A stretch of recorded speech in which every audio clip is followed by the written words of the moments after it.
If Tonopah had dreams of permanence and stability, Goldfield dreamed of grandeur. It began humbly enough. Its first wood frame building was a saloon that came from Belmont to Tonopah and now Goldfield. Its early businesses were saloons, gambling dens, and houses of prostitution, otherwise known as the Red Light District. But Goldfield aspired to be more. By the end of May 1904, a school and 2 churches were established, and Goldfield kept growing. Miners with families were moving in, and there was constant activity. Goldfield became the center of the last great gold rush. Every day there was word of another gold strike. Newspapers were established to boost the town and its mines. Promoters came up with new plans and schemes to sell stock in mines, whether they were worth anything or not. The entire town always seemed to be on the move. Crowds could be found late into the night at the telegraph and telephone office, along with the stock exchange and post office.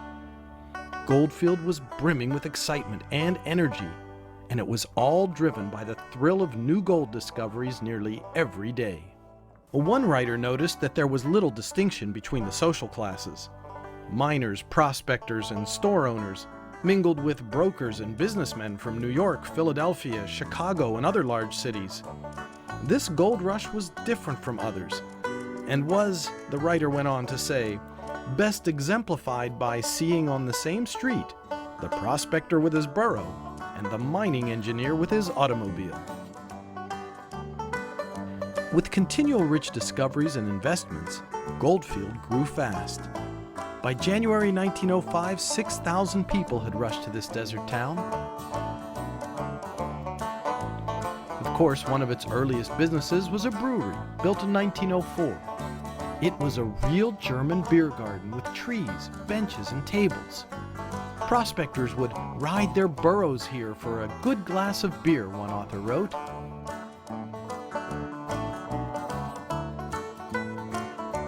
In 1905, there was the Santa Fe Saloon, the first jail, and the Telephone and Telegraph Company building. Sturdy homes were built like this one belonging to Alva Myers, who laid out the town of Goldfield, and John Cook, who owned banks from Tonopah to Rhyolite, and Tex Rickard, who promoted the town's most famous event.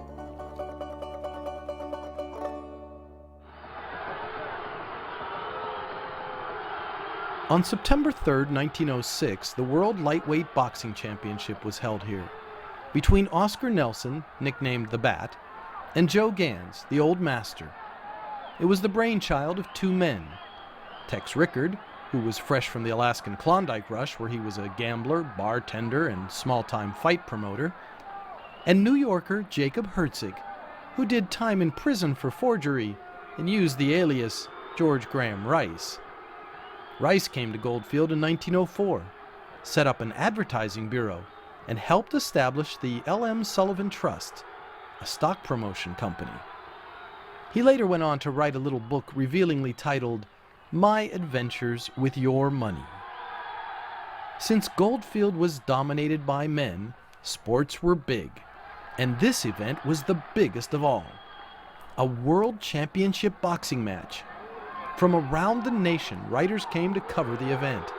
They sent news articles back east, and Rice made sure that not only did they talk about the fight, but also touted the fabulous investment opportunities of this great American gold rush. After 42 rounds, Joe Gans was declared the winner because Nelson, according to eyewitnesses, fouled harshly and frequently, and the ref called it.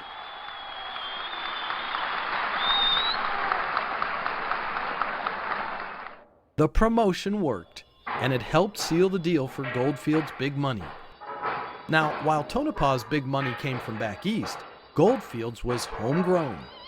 2 men, George Wingfield and George Nixon. Nixon had established a bank in Winnemucca, Nevada, and George Wingfield was managing the gambling concessions in Tonopah and had had some success in investing in some mines. And at some point their paths crossed, and they managed to scrape up more than $6 million between them and bought nearly every mine in the Goldfield mining district. they established the Goldfield Consolidated Mining Company, and Goldfield was up and running. In 1907, Goldfield went into a building frenzy. 20,000 people now lived in what was the biggest city in Nevada. In 1907, the new courthouse was finished with its Tiffany lamps. The new fire station was built. There was the high school and the substantial Goldfield Consolidated Mines building. There were banks like the Nye Ormsby County Bank, which later burned and only the vault survives. There was a Turkish bath, where for $2 you could take a dip and spend the night. And even the red light district went from wood shacks to stone row houses. But the crown jewel was the extraordinary Goldfield Hotel. It cost about $400,000 to build in 1907, which today is around $9 million. The lobby had a mahogany reception desk, a switchboard, and an elevator. There were 150 sleeping rooms and 45 suites with bathrooms. Now today that may not sound like much, but in 1907 all of that was big news. There was a restaurant called The Grill, which served some of the finest food west of the Mississippi. By 1908, there was no denying that Goldfield was here to stay. This great American gold rush had produced a town that many believed would rival San Francisco.